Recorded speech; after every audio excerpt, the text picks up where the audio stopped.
Assalamu alaikum everyone. Hope you are doing well. In this video, I'm gonna discuss a constructor and its types, and the second is constructor overloading. So, constructor, what's a constructor? First of all, we will understand this. Okay, so here's the definition. A constructor initializes the instance variables of an object. Okay, इसका मतलब क्या है? A constructor initializes means कि ये उनको उनकी initial value को define कर देता है पहले ही. उसको initialize zero पे कर दे. जैसे हम कोई variable लेते हैं, simple variable, उसको अगर हम उसकी by default value zero रख दें, मतलब हम उसको zero पे initialize कर दें, तो वो initialization होती है. मतलब हम किसी भी वेरिएबल या कोई भी ऑब्जेक्ट हो तो उसको हम एक अपनी तरफ से एक वैल्यू दे दें प्रोग्राम के स्टार्टिंग में ही. Okay, so a constructor initializes the instance variables of an object. Instance is an object.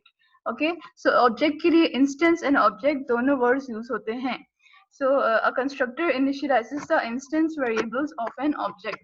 अगर एक क्लास है उसके कुछ एट्रीब्यूट्स हैं तो इंस्टेंस वेरिएबल्स उनको कहा जाएगा जो क्लास के एट्रीब्यूट्स हैं.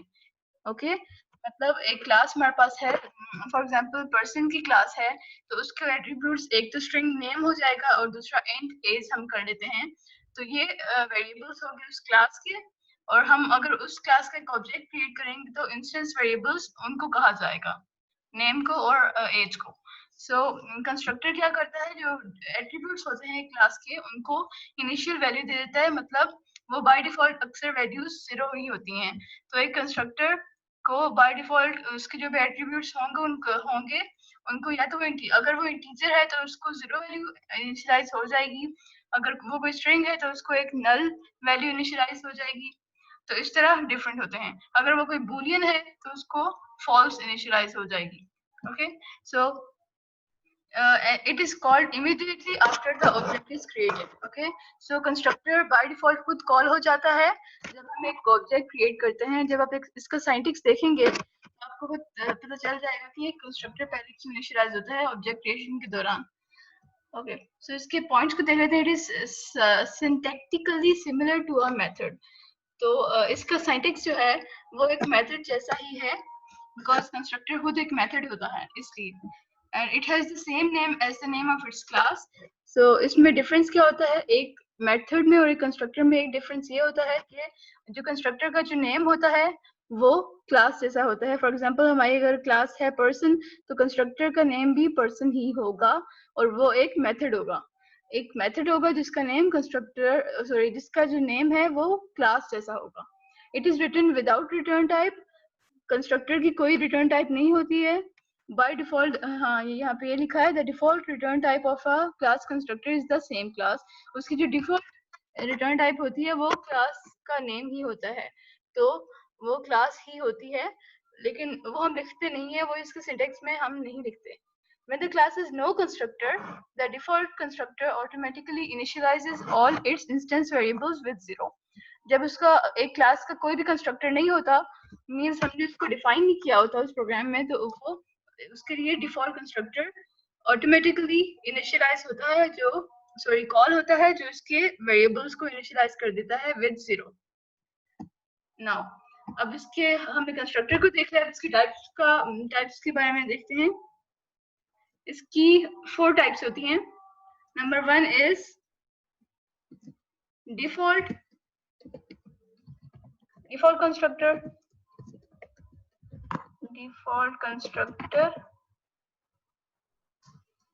इसको देख लेते हैं पहले. डिफॉल्ट कंस्ट्रक्टर क्या होता है कि हमने एक क्लास बनाई और इसमें हमने कंस्ट्रक्टर की डेफिनेशन नहीं दी. कंस्ट्रक्टर एक मेथड है तो उसकी हमने डेफिनेशन उसमें उस क्लास में नहीं दी, तो उसकी वो जो डिफॉल्ट वैल्यूज होंगी वो खुद सेट हो जाएंगी और वो कंस्ट्रक्टर भी खुद बाय डिफॉल्ट वो उसकी डेफिनेशन क्लास के पास पड़ी होगी जो उसके इंस्टेंस वेरिएबल्स को जीरो पे इनिशियलाइज करी होगी. So default constructor, and the second one is parameterized constructor. Parameterized constructor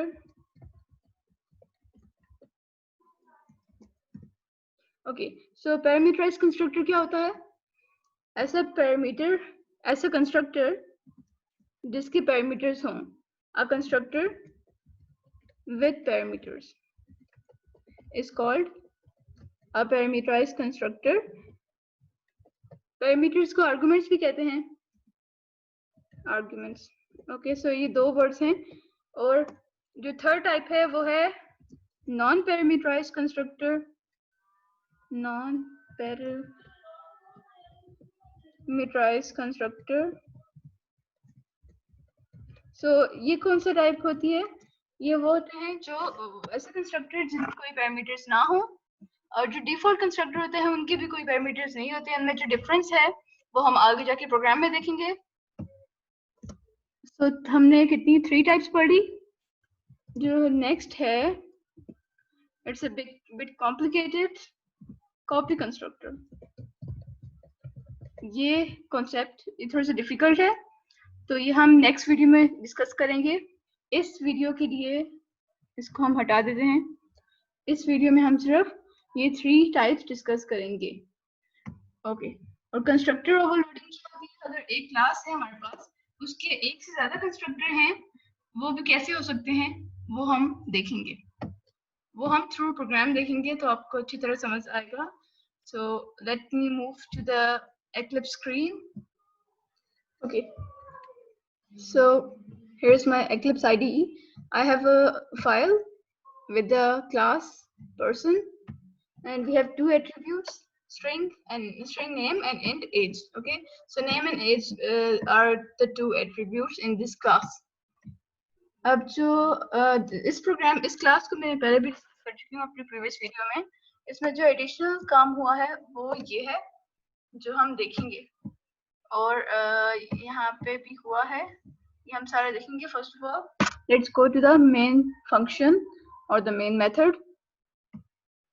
okay, so to understand constructor हमने क्या करना है, इसको कमेंट आउट कर देती हूँ। हम पहले फर्स्ट लाइन समझेंगे। To understand constructor, you should know what this line tells us. Person P is equal to new person. Okay, so an object is also called an instance. I have told you before. और इसको एक reference भी कहते हैं। हमने एक reference create किया है या फिर हमने एक object create किया। Person, ये समझो अगर हम कोई वेरिएबल डिक्लेयर करते हैं तो उसकी कोई डेटा टाइप होती है। तो इस तरह ऑब्जेक्ट हम कोई क्रिएट करें तो ऑब्जेक्ट की डेटा टाइप हमेशा वो क्लास होती है जिस क्लास का वो ऑब्जेक्ट है। तो ये जो हमने ऑब्जेक्ट क्रिएट किया है पी के नेम से, इसकी जो टाइप है, डेटा टाइप है, वो है पर्सन।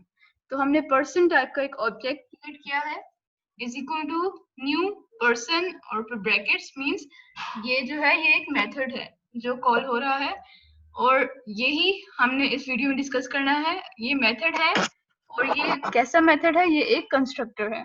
कंस्ट्रक्टर भी एक मेथड ही होता है। So this is a constructor and basically it's a method. So इस न्यू कीवर्ड का बता दो, new it assigns memory space to any object that we have created. So अगर हम कोई भी ऑब्जेक्ट क्रिएट कर रहे हैं तो उसके साथ हम न्यू कीवर्ड जरूर लिखेंगे ताकि इसके लिए मेमोरी बैकएंड पे मेमोरी स्पेस असाइन हो जाए, जिसमें इसकी जो भी फंक्शनलिटी हम इस ऑब्जेक्ट को यूज करते हैं वो वहीं पे जाके स्टोर होगा। Person p is equal to new person, तो ये इस तरह हम जावा में एक ऑब्जेक्ट क्रिएट करते हैं। ओके, तो हमने कंस्ट्रक्टर को समझना है। So basically it's a constructor, और कंस्ट्रक्टर क्या करता है हमने पढ़ा था कि it initialises the variables of a class. तो ये कंस्ट्रक्टर 3 टाइप्स का होता है, हमने भी डिस्कस किया। डिफॉल्ट होगा या पैरामीटराइज्ड होगा या फिर नॉन पैरामीटराइज्ड होगा। तो अभी आप यहाँ पे देख सकते हैं, यहाँ पे इसके जो राउंड ब्रैकेट्स हैं इनके दरमियान में कोई पैरामीटर नहीं दिया हुआ, मींस ये या तो डिफॉल्ट कंस्ट्रक्टर हो सकता है या फिर पैरामीटराइज्ड कंस्ट्रक्टर हो सकता है। तो हम देखते हैं, तो अब हम इस कंस्ट्रक्टर की डेफिनेशन को समझते हैं। I am going up. Okay, so ये कन्वेंशन जो फॉलो की जाती है जावा प्रोग्रामिंग में कि जो कंस्ट्रक्टर होता है उसकी डेफिनेशन हमेशा बाकी मेथड से पहले आती है, मतलब एट्रीब्यूट्स की डायरेक्ट बात हम अगर कोई कंस्ट्रक्टर डिफाइन करना चाहते हैं तो हम वो एट्रीब्यूट्स की डायरेक्ट बात करेंगे।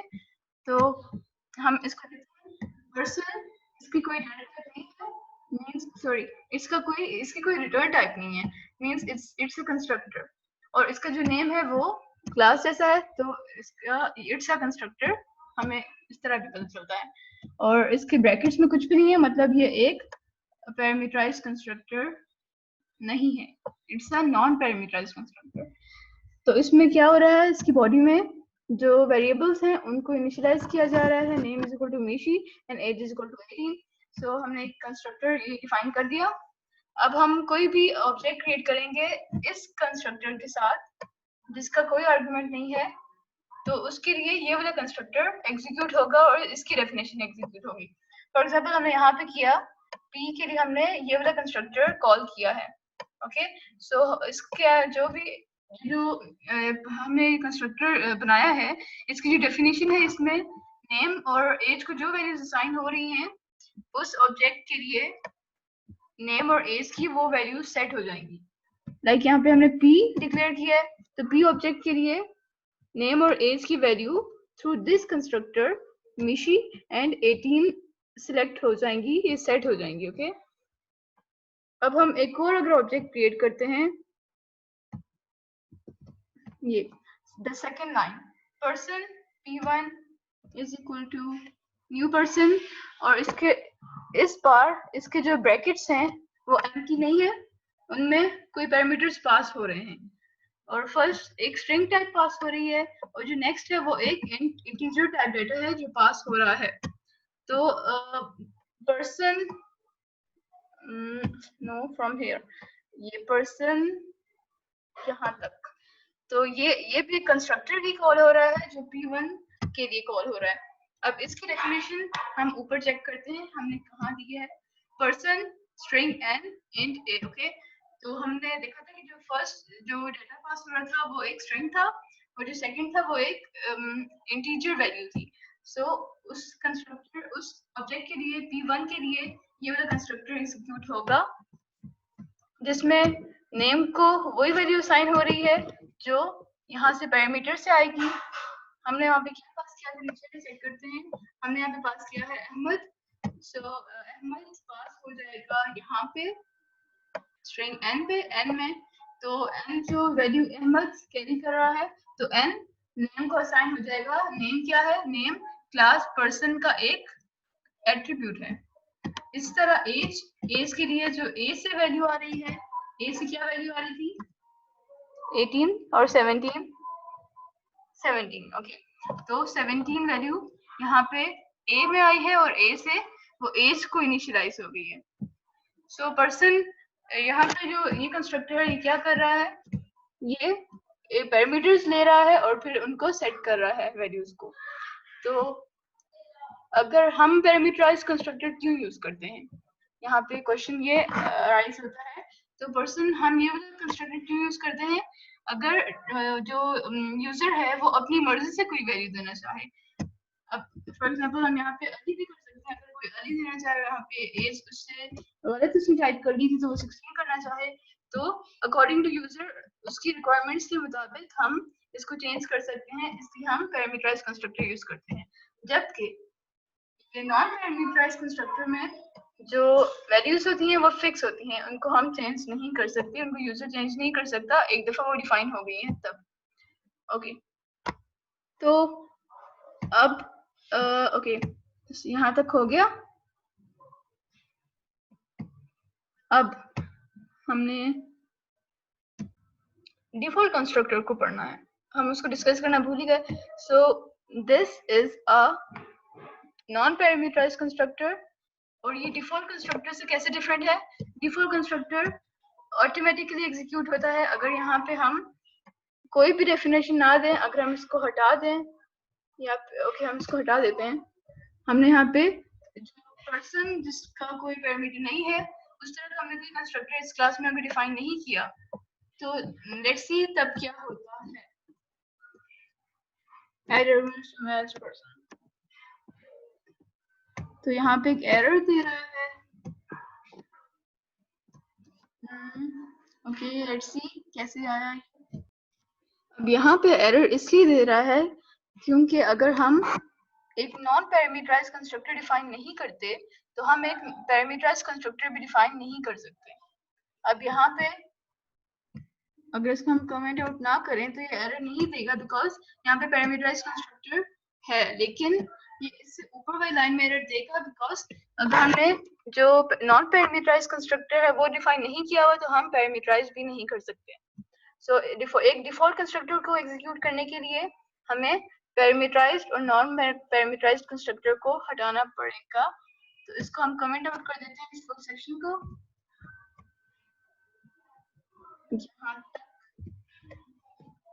ओके, अब हम एग्जीक्यूट करके देखते हैं। यहाँ पे भी इस P1 ऑब्जेक्ट को हम कमेंट आउट कर देते हैं और यहाँ पे भी हुई है। ओके, कंट्रोल एस एंड हम इसको रन करते हैं और हमारा जो भी आउटपुट आएगा वो सब कुछ क्लियर कर देगा। So name is equal to null, name null set हो गया और एज 0 सेट हो गई। मींस इसके लिए डिफॉल्ट कंस्ट्रक्टर एग्जीक्यूट हुआ है। तो डिफॉल्ट कंस्ट्रक्टर को एग्जीक्यूट करने के लिए डिफॉल्ट कंस्ट्रक्टर होता क्या है, उसकी हमारे पास कोई डेफिनेशन नहीं होती। क्लास के पास बाय डिफॉल्ट उसकी डेफिनेशन मौजूद होती है जो उसको नल और 0 वैल्यूज पे सेट कर देती है। ओके, इसको अगर हम हटा दें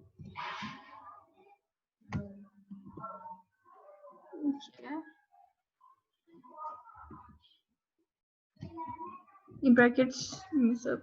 ओके, अब ठीक है। यहाँ पे error person p is equal to new person. Okay, so इसको अगर हम कमेंट आउट नहीं करेंगे तो यहाँ में एरर देता रहेगा। तो इसको हम अभी रिमूव कर देते हैं। अब हम देखते हैं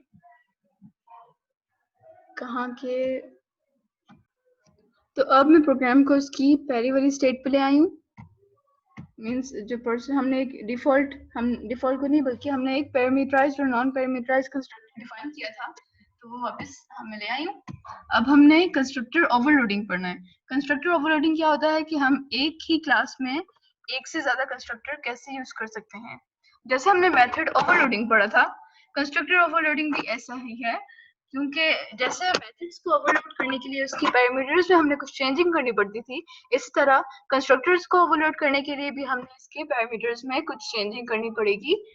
तो हमने देखा भी कि हमने एक नॉन पैरामीटराइज्ड कंस्ट्रक्टर से एक ऑब्जेक्ट क्रिएट किया P, और एक हमने फिर पैरामीटराइज्ड से एक ऑब्जेक्ट क्रिएट किया P1, और जिनके लिए डिफरेंट वैल्यू सेट हो गई। सो हमने एक ही क्लास में दो कंस्ट्रक्टर डिफाइन कर दिए। So it's constructor overloading. Okay, so that's how it can be done। हम पैरामीटर्स को चेंज करके उनको ओवरलोड कर सकते हैं। हम कंस्ट्रक्टर ओवरलोडिंग इस तरह परफॉर्म कर सकते हैं। अब हम देखते हैं कि हम इनको किस तरह ओवरलोड कर सकते हैं, मतलब कितने हमारे पास वेज हैं। so it can differ। Okay, if we have a class and we have constructors, so the constructors can differ in their number, argument, we are talking about arguments, okay, so in their number, order and types of arguments। so हम constructors को या तो उनके जो parameters हैं उनका number change कर दें। लाइक यहाँ पे जो कंस्ट्रक्टर है इसका कोई भी आर्गुमेंट नहीं है और इसके दो आर्गुमेंट्स हैं, तो हमने ये बाय नंबर हमने कंस्ट्रक्टर ओवरलोडिंग परफॉर्म की। और नंबर देन ऑर्डर, यहाँ पे ये जो थर्ड कंस्ट्रक्टर बनाया है ये इसीलिए बनाया है आपको ये एक्सप्लेन करने के लिए कि देखें दोनों में जो आर्गुमेंट्स हैं वो सेम है। इंट ए यहाँ पे भी है, इधर भी है, यहाँ पे भी है, यहाँ पे स्ट्रिंग एन है और यहाँ पे भी है स्ट्रिंग एन, लेकिन इनका ऑर्डर डिफरेंट हो गया है। इसका जो फर्स्ट आर्गुमेंट था वो इससे मैच नहीं कर रहा और इसका जो सेकंड था वो भी इससे मैच नहीं कर रहा, ये ऑपोजिट है। तो इसलिए इनका जो ऑर्डर है वो चेंज हो गया है, कंस्ट्रक्टर्स डिफरेंट हो गए हैं, इसलिए ये एक ही क्लास में यूज हो सकते हैं। सो कंस्ट्रक्टर ओवरलोडिंग के लिए हमने जो यहाँ पे टेक्निक यूज की है वो हमने using different order of arguments use की है। और जो नेक्स्ट है number, order and types of arguments. So type यहाँ पे ये है कि यहाँ पे जो n है उसकी डेटा टाइप है स्ट्रिंग, और यहाँ पे उसकी है यहाँ पे जो फर्स्ट पैरामीटर है, अगर हम इसको स्ट्रिंग कर लें, स्ट्रिंग ए, ओके इस तरह बहुत एरर दे देगा अभी ये छोड़ देते हैं। सो इसमें टाइप डिफरेंस में ये है कि हम यहाँ पे इसका जो टाइप है वो स्ट्रिंग है और इसकी जो टाइप है वो इंट ए, मतलब इसका इंटीजर टाइप है। सो यहाँ पे ए जो है वो इंटीजर टाइप का वेरिएबल है और यहाँ पे जो एन है वो किस टाइप का, स्ट्रिंग। अगर हम इसको थोड़ा सा मॉडिफाई करते हैं लाइक दिस, यहाँ पे सिर्फ एक ही हो पैरामीटर और यहाँ पे भी एक ही हो बट उसकी डाटा टाइप डिफरेंट हो, इंटीजर टाइप का एक हो।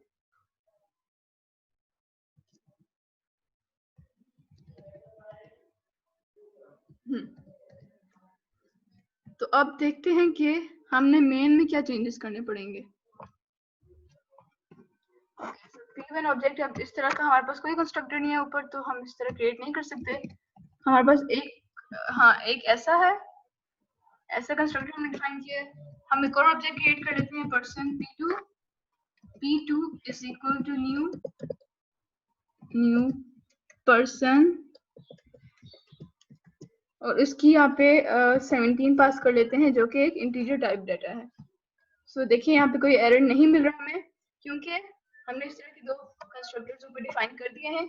सो ये है constructor overloading using different types of arguments. दोनों का आर्गुमेंट नंबर सेम है, दोनों के पास एक ही आर्गुमेंट नंबर है, मतलब उनका जो आर्गुमेंट नंबर है वो 1 है, दोनों के पास एक आर्गुमेंट है बट उनकी जो डाटा टाइप है वो चेंज है। सो कंस्ट्रक्टर ओवरलोडिंग हम इस तरह भी परफॉर्म कर सकते हैं। So 3 ways, number, different number, order और टाइप्स ऑफ आर्गुमेंट्स। सो ये 3 वेज थे जिससे हम कंस्ट्रक्टर ओवरलोडिंग कर सकते हैं। So that's it for this video. if you understand every concept then it's good.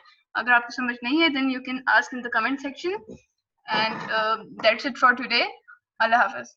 Bye.